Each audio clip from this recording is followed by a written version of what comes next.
Welcome everyone to Wizards Outlook. We got Cardo Delete Jr. here. We got Raymond Lyons. I'm Wilson Tarpe Jr. Now, the Washington Wizards complete the season sweep of the Hornets 113 to 100. Ray, we saw them do the thing that other teams typically do to them in the third quarter in a dominating fashion, which was great to see. And then, we saw them kind of hold on late, figure out how to win. Who knew? Like, vets are kind of important and matter and impact games. But Ray, we'll start with you. Your thoughts on this one for Washington? Yeah, that was the biggest thing for me, man. They finally won the third quarter. That's been the Achilles heel for a majority of the season, to be perfectly honest. But they came out this game and was able to see control of the game in that and coming out of halftime, and they just kept their foot on the gas and put it away in the fourth. I think you mentioned vets. I think that's a big part of it, having people in there to be able to kind of stabilize the game and get things under control. They had adults in the room, as you like to say, often Wilson. And that definitely helped, man, because we've seen a lot of times where they'll have a couple of just janky possessions and things will be out of sorts, and they're never able to get things back under control. But they were able to this game. We know every possession is not going to be perfect, but just to limit the bad offense, and that paid dividends for them tonight. And they defended well down the stretch, and man, their bench production was a huge part of their victory tonight. And they really just seemed to have the Hornets number. They were able to come away with a win. Cardell? Yeah, for me, it was multiple things. Obviously, they won the third quarter with some great defense and efficient offense, led by Chris Middleton, who you would expect to deliver with this experience and big game experience, being a championship player. He had in the third quarter, he had 9 points and 2 rebounds on 4 or 5 shooting in that period. But also Bud Carrington, he made some great shots in that quarter, 2 or 3 from deep. He facilitated, did a little bit of everything. He had 2 assists in that quarter, 2 rebounds. Also can't forget about Alex Sarr, who hit a couple threes in that quarter. But the thing that really jumped out was the defense. In that quarter, they had a defensive rating of 64. I don't even know how you can have a defensive rating of 60. Like that just goes to show you how on point they were defensively. Like the Hornets couldn't get anything. They shot 30% from the field, 7 of 23, and they were 2 of 9 from deep. Didn't get to the free throw line, so the Wizards defended without fouling, and they turned them over. The Wizards turned them over 5 times. Meanwhile, the Wizards shot 47% from the field and 42% from deep, and made all of their free throws, and now rebounded them 12 to 11. That just set the tone for the rest of the game, and all the Wizards had to do was just not beat themselves, and they walked off a winner. And then 3-point shooting, first half, when Charlotte had the lead, they allowed the Hornets to shoot 40% from deep, 50% from the field. But really, the 3-point shooting, they were 10 of 25. LaMelo Ball was 3 of 7. Miles Bridges was 3 of 5. Josh Green was 3 of 4. Second half, none of that. Held the Hornets to 4 of 17 from deep. Josh Green 0 for 2. Miles Bridges 0 for 1. LaMelo Ball 2 for 6. Nick Smith 1 for 4. Combined 3. And also, they continued throughout the second half to defend without fouling. In the second half, the Hornets only got 1 free throw, and they made that. Just 1 free throw. Just flawless basketball in so many aspects, man. That's why they won this game convincingly. They turned the Hornets over in the second half 8 times. After 10 turnovers themselves in the first half, they only had 5 in the second half. It was just a clinic in the second half, and it was led by the vets. You know what I mean? But Bub, you got to throw Bub in there as well. Koulibaly, Keyshawn is rapidly getting better and better. The boy, like we've been saying, just take their lumps early, and then hopefully by the end of the year, we should be able to see them turning the curve as far as understanding what the league is all about and understand how to play. And that's what we're seeing. Now with the addition of Middleton and Smart, and obviously Brogdon, those guys are over there. Even Rashawn Holmes with his professionalism, he was on the team the entire time and didn't even play majority of the season. Then around All-Star break, hey, come on and play, and he ready to go. And he's been huge for them. We're just showing how professional. Because man, when you have a guy that's set like that, and then he come in and his impact is immediate, you ain't really got no room to complain and do nothing. But come on, man, like you guys shut up and just hoop. Your number call, hoop. If your number not called, you support your teammates and keep it moving. And to play this type of game without Jordan Poole, it speaks volumes. It shows that they're maturing quickly and they're understanding and they're learning how to win. Now you can say, "Oh, they're just playing the Hornets." I'm sure you always got the pessimistic people out there. They're playing the Hornets or whatever, but at the end of the day, the Hornets got a better record than them. So they beat a team that's currently better than them. Because at the end of the day, your win-loss records determine what you are, unless there's some crazy stuff going on as far as injuries or whatnot. So they sweep the Hornets, which is good. Second win out of the last 3 games, which is also good. But you starting to see winning traits, understanding how to control momentum, understanding the poise, understanding what's a good shot. You know what I mean? Like you kind of saw in the second half, they was turning down good shots and overpassing at times. You know what I mean? And it got them in trouble. So, but I'd rather see that than them doing what their counterparts was doing on the other side, which helped them lose, because we've seen too much of that this year and all that. So they're starting to understand how to play, man, how to play winning basketball, and it's huge, man, moving forward. And it was good to get this win, but I really want to see what they look like Monday against Miami, because I like the momentum they've been building. Obviously, Miami's they in playoff mode. They trying to build up, get as high up in the standings as they can. So Monday would be a real test to just see how much these young fellas have grown.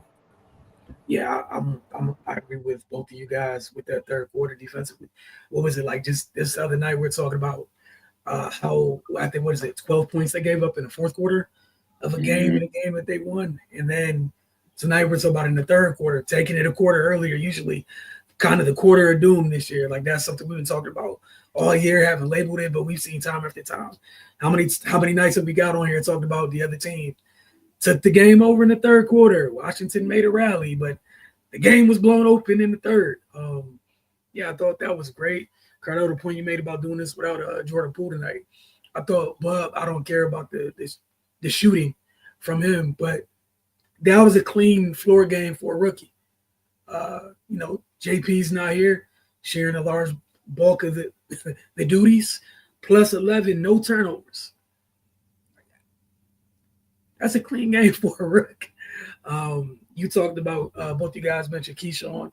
I thought Bilal, again, didn't shoot it great, but we're seeing him kind of find his way along offensively, again, little by little.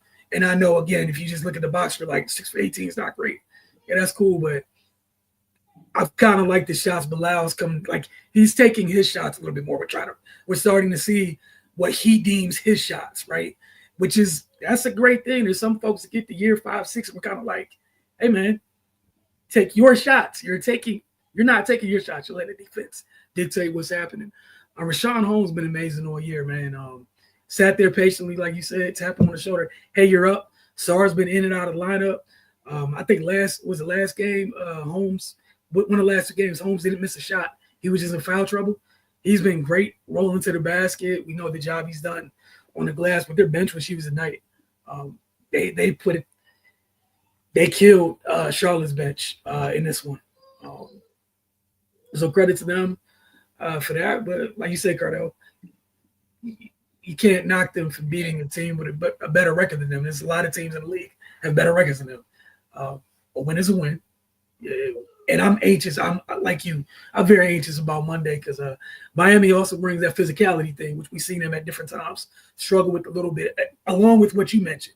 But we know we've seen them kind of at times, those overly physical teams kind of impact on them. But I'm also anxious to see what that looks like now with Middleton and Smart in the lineup too.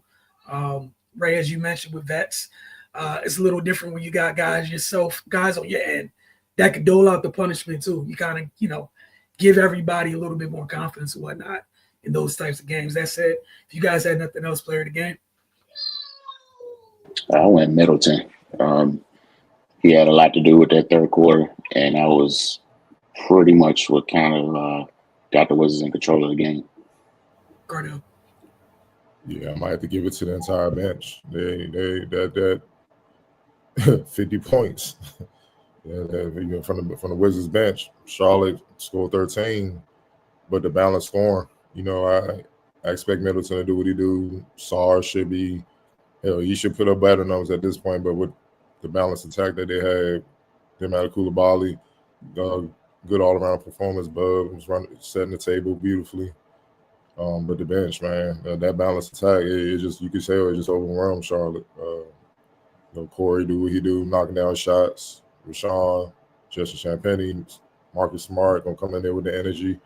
The benchmark was huge tonight. To have 8 players in double figures, and then also 33 assists to 40 made shots. It's just beautiful basketball, man. Like, that's what we saw tonight, and it just shows you how lethal they can be, and the versatility of their roster.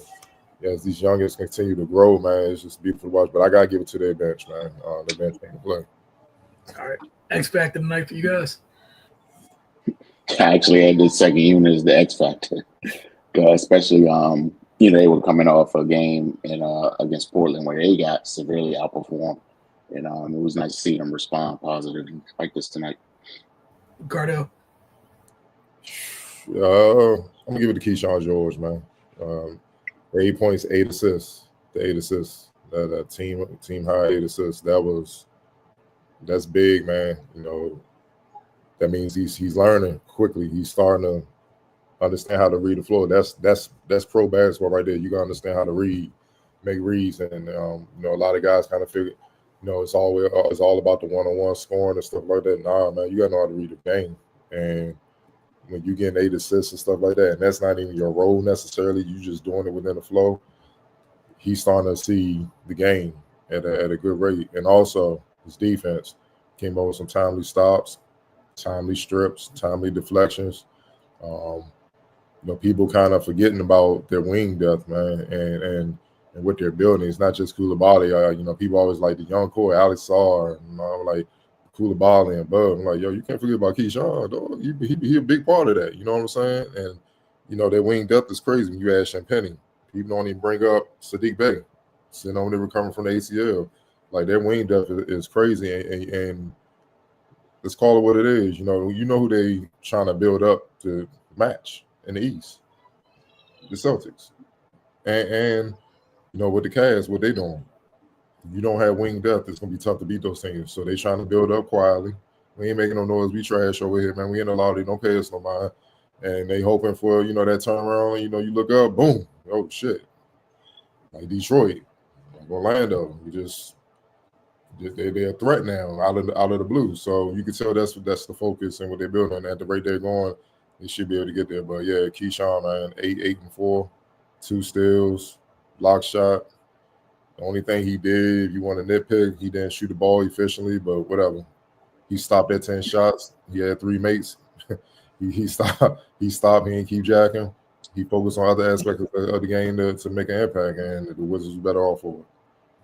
Yeah, that part about what they're building, and that segues into one of the questions we have in a little bit.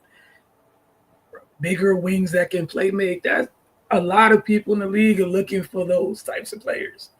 And that's, like you said, that's why he shouldn't be forgotten. When people talk about the riches over here in terms of the youth, what is that, 6'8", 6'9", and we're seeing him at tonight, secondary playmaker at times.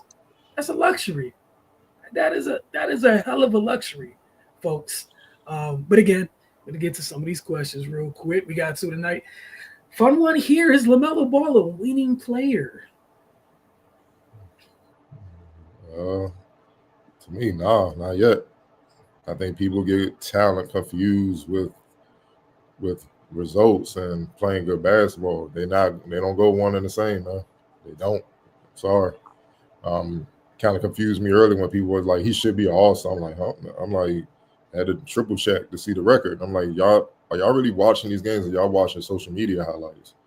And it's not about his talent at all.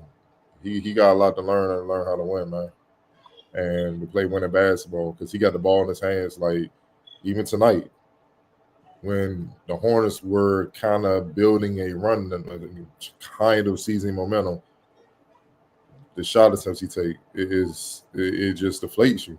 If you're not hitting them, it looks good when it goes in. Some hero shots, it's a bunch of hero shots, but when you're missing them, what did the Wizards do? Long rebounds, they off to the races, and you can't even get back to set up your defense.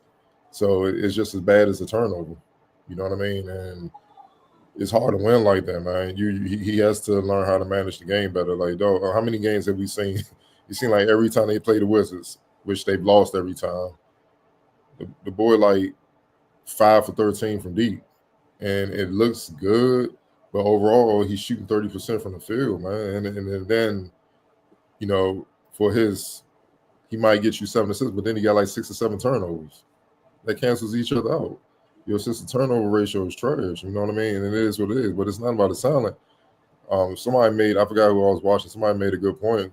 Former NBA player. It's like I don't think he's ever won at any level.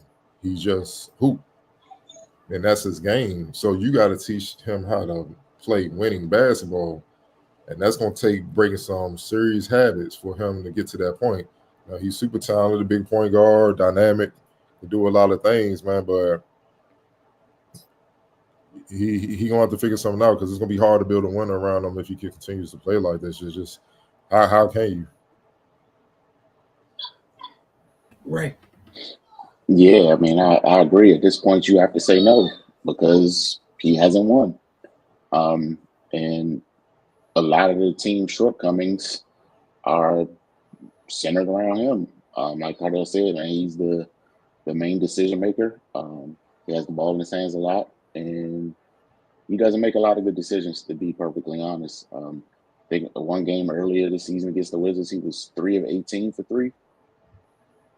Like how can you possibly do anything positive with that? Yeah, man. Again, like Ardell said, man, talent isn't the issue. You're in the NBA, you're obviously talented, but that's obviously not enough. You got to be cerebral. You got to make the smart plays. You got to play winning basketball. You have to defend. So, yeah, man. Hopefully, at some point, he'll turn the corner. But I mean, nothing he's done at the professional level to this point has suggested that he's had any growth. I mean, stats are good, but what is the end result? I mean, I'd rather I'd rather more meager stats and better production than just putting up numbers and losing a lot.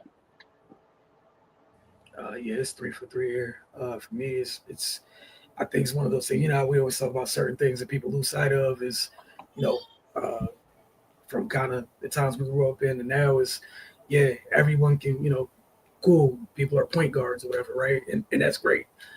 Running a team are two totally different things, man. There's a lot of point guards in today's game that don't know how to do that part of it. And running a team also goes with decision making.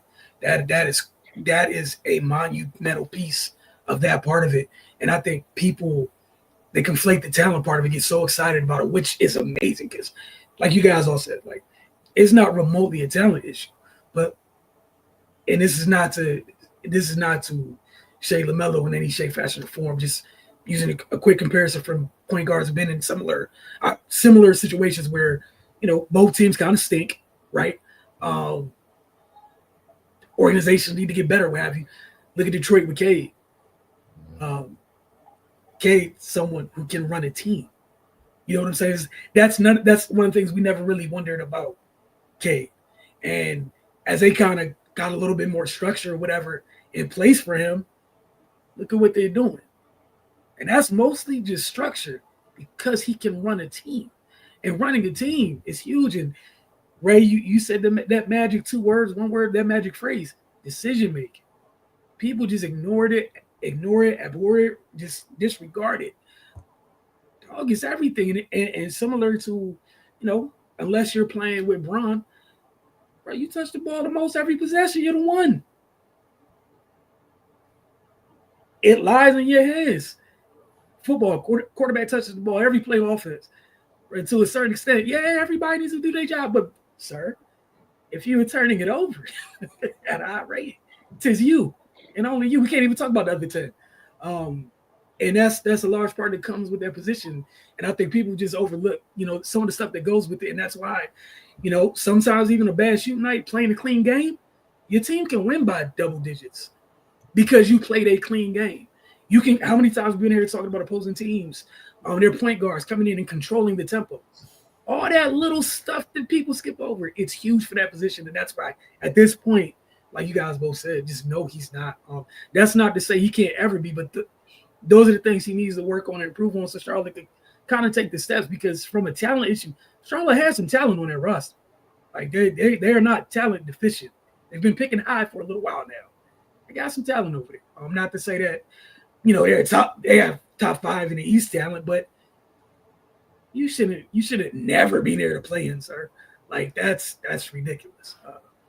But if you guys had nothing to add on to the second question, this one Wizards specific. Cooper Flag has been favored to be the number 1 overall pick. Who should the Wizards target if they pick second or third? Cardell, we'll start with you in that, right? Ooh. It's tough because, like I said, they have so many dynamic wings, man, that can kind of fit the guard spot. You got Sar. I think you got is it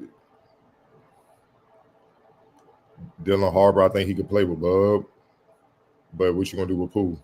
You see what I'm saying? Like that, and that's the dynamic. Or you can go big. You can get one of you go center and you can match up with put him in the front court with Sar and be your front court of the future. Now, Ace Bailey is 6'10". You see what I'm saying? But I don't know if he's the defensive player that you need. Like that's why I got Cooper Flag for me number 1 because of his versatility defensively on top of what he could do offensively. Now Ace can break guys down better off the bounce than Cooper can. But Cooper has developed, is getting better at that, and he can continue to get better at that. But everything else is ready to go. You know what I mean? And that's the difference. You can't have somebody come in that's so far behind defensively because it'll set you back. You know what I mean? It's hard to adapt in college to learn to play defense. Then you're in the league where these guys are so good and so smart.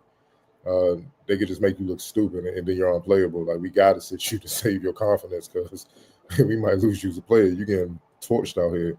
Like it gets bad. So Dylan Harper will probably be. I like the kid from BYU, obviously, Igor, with his size.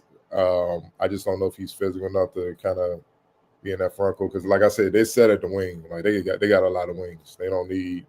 And think about it, Bilal grew to be 6'9". You see what I'm saying? I think they don't understand that. Then Keyshawn said they're straight at the wing, but maybe kind of building that front court of the future because you don't know how things may play out with Poole. He's still fairly young, but he's like, yo, I'm ready to roll. You know what I'm saying? It could always come to that. Or if it's if you go the big route, you could look at the Duke. Maluk, I think that's how you say his last name. You can look at him, long term, kind of like be a Mark Williams type.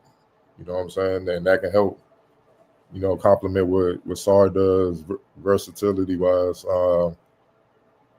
But I think that's it. No more wings. They straight at the 2 or 3, man. And even Sar, if you do go a big route, you can move Sar to the 4 or whatnot. So you straight there, but either point guard or center. So I guess the leading candidate will be Dillon because I think you can put him in the backcourt. And you know how this front office is, man. We won't hesitate. Hey, Poole, he's available. Get some assets, get some picks. You know what I'm saying? Keep building and be OKC of the East, man. Like OKC got that mob, but they got like 100 picks over the next year, so they're not going anywhere. It's just and all and they mob of like on a rookie deals or stuff like that, or small second year deals where it doesn't really hurt their cap and get them near the apron or whatnot. So you know, you can tell teams gonna start trying to build like that, man. So something like that, man. If it ain't Dylan, probably look at Maluk out of Duke. Right. Yeah, man.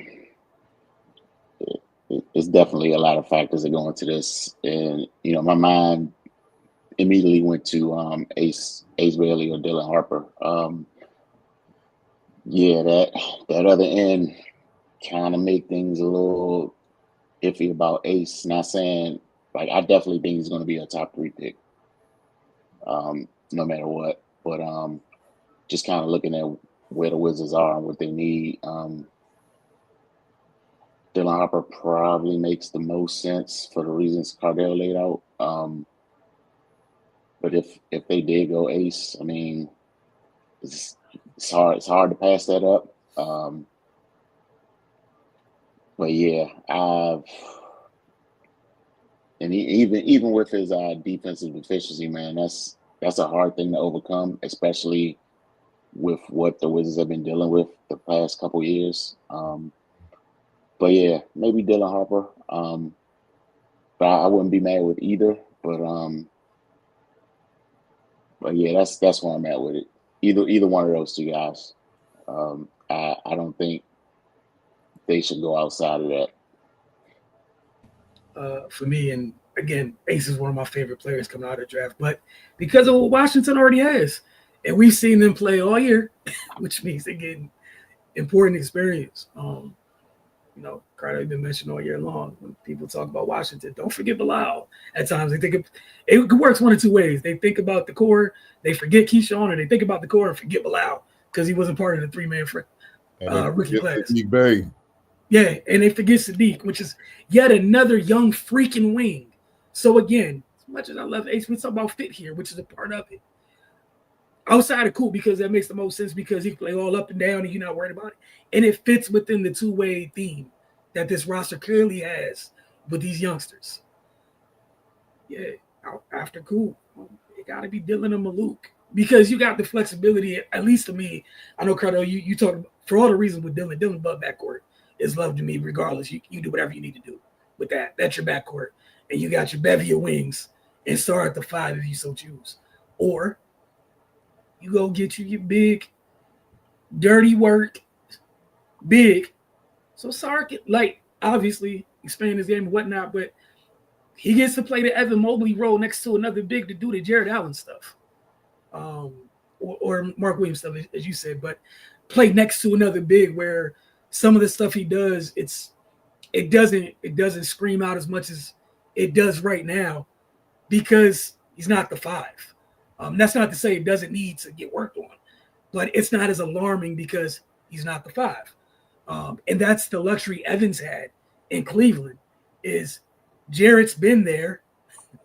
So he got to kind of, and we're seeing Evan kind of really come into his own this year, slowly building to the offensive part of his game without being ostracized for hey man, why can't you play the 5 yet? Why aren't you doing this? Let him build into it kind of naturally or organically grow. But yeah, for those 2 reasons, I think it's those 2. And then, like you said, Cardell, with the Jordan Poole thing, if you want, I think Washington has some options because if you do go Dylan, you could flip that for an asset and come back and circle back later for some bigs, possibly later, to go into the front court because there's other bigs in this draft. Yes. But we're talking about at that point, Maluk's the only one should be mentioned at that point for what he brings to the table.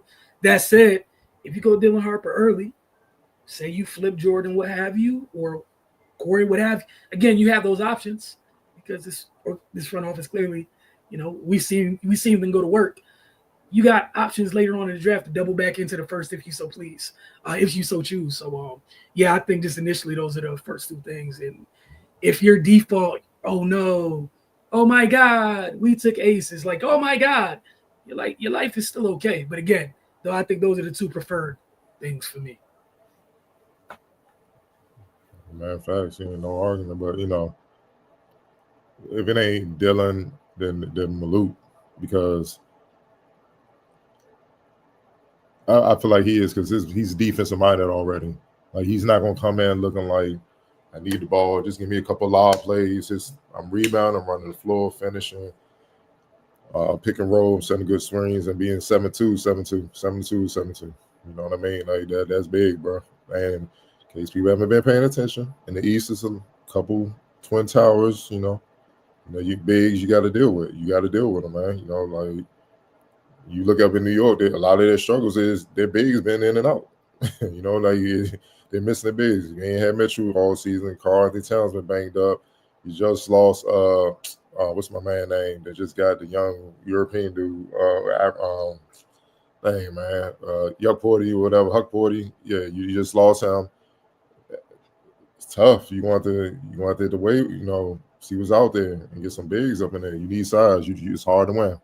So with him just doing the dirty work, so to speak, is invaluable. I mean, hell, look what Mark Williams always does to the Wizards.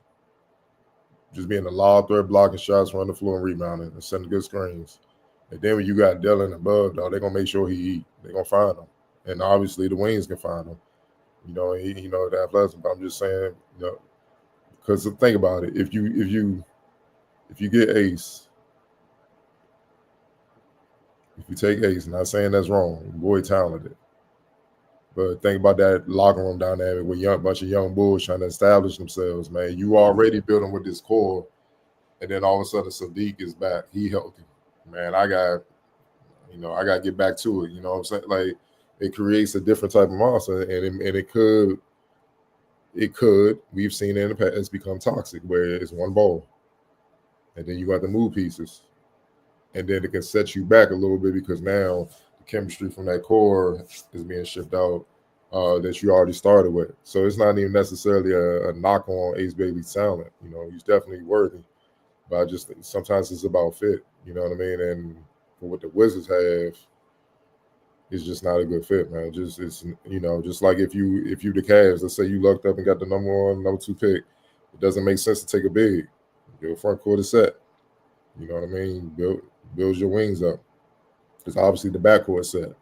Build that 3 up. You know what I mean? So for them, it might make sense to take Ace Blady number 1. Let's say that they got the number 1 pick. It might make sense for them to take Ace. Because to me, Cooper projects more as a 4. Whereas Ace is a big 3. It's all 3. You know what I'm saying? So it is all talented, man. But sometimes it is what it is. It's about fit. You know what I mean? So you gotta go with that.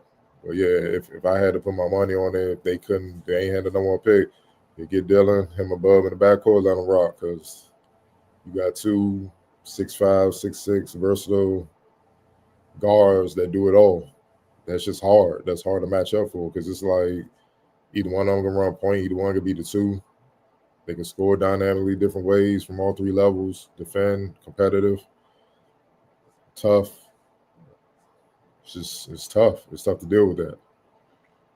Yeah, I think that's the best case scenario. You got 2 great options right there where, like you said, you don't rock the boat. It's more complete in the picture with those the first 2. And that's the biggest thing because, again, like you said, yeah, Ace, it alters some things a little bit. Where right now we're watching them go organically. There's no reason to rock it. And you There's most no reason to rock it. You know what I'm saying? And like you said, let it grow organic. You draft him, you basically saying you don't believe in us to be that guy. Unless you're drafting him to trade him to another team to get something else. You know what I'm saying? Like for another team, they might have a big that that they trying to ship to you, but they don't have a high enough pick. That has happened in the past. You know what I'm saying? They draft for another team to get them. So we've seen that, but it's still a long ways from Red Bell. Yeah, definitely. Those would. If it ain't Cooper for the Wizards, then yeah, Dylan. Hey man, I'm all in favor of things growing organically and letting it rock. I think sometimes when people mess with things a little too much, you break it and there's no putting it back together. Phoenix. You break it and there's no putting it back together. And you see what it leads to. Utter destruction, and it's a matter of time. It's fighting for the 10th seed.